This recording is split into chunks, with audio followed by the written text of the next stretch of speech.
So the secret is really start with what you want. And then from there, you'll find that you start becoming a better person. Start with what you want. Yeah, start with what you want, not with what Find you out think what you really, really want. And not then, what like you're willing to settle for, but like literally, if there were no rules. Yeah. Not like, well, I want a girl who's, if I have a wife, I'm going to want her to be like, what if you didn't have a wife? You're like, oh, is that an option? Yeah. Like, rethink all of it, and then decide what do you want? Yeah. And then how will I then go get that? And then that's the beginning of life. And that's the beginning of like when you really start experiencing novelty and you start experiencing that thing. You know that thing, that flutter in your chest where you're like, oh. When you consider a thing that you want, but you're scared to go for it and you decide to go, like when a simple example being when you're up on a high platform to jump into a pool. Yeah. And that moment before you jump, you're like, that feeling, it's this rush, it's this excited, right when you're about to take mushrooms. Yes.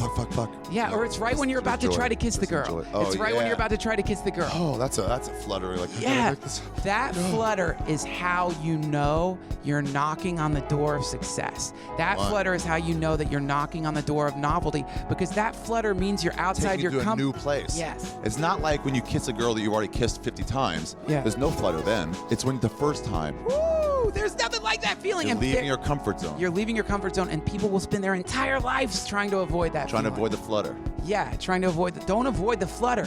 That flutter is the sense of acceleration as you move through the multiverse into a reality that is a reality where you are more yourself, where you are a happier person. Yeah, I convinced in college. I convinced this guy in my dorm, and he liked this girl. And I was like, well, ask her out. He goes, no, I can't. What's gonna happen? I'm like, dude. And I broke it down. I'm like, literally, what's the worst that can happen? Yeah. Is that she'll just say no, yeah, or she'll have a boyfriend or something. And then he went up to her in the dining hall, and asked her, and she goes, with you? Are you serious? No. It was way worse than I thought. Yeah. But generally, the worst that can happen is not that bad. Here's the thing, though, man. I shouldn't have told you to do that. But, no, man. Here's the thing, dude. In my mind, regardless of the pain that your friend experienced and the fact that he probably immediately went the next day to the hospital to have his testicles removed. aside from that, that person was a man. That person was a hero. That person engaged in a battle, and he lost. He went for it, though. But he went for it. Engaged. And God fucking damn it, engaging in something and getting your ass kicked. Make you better the next time. Make you better the next time. And in that moment, you did a thing that was great.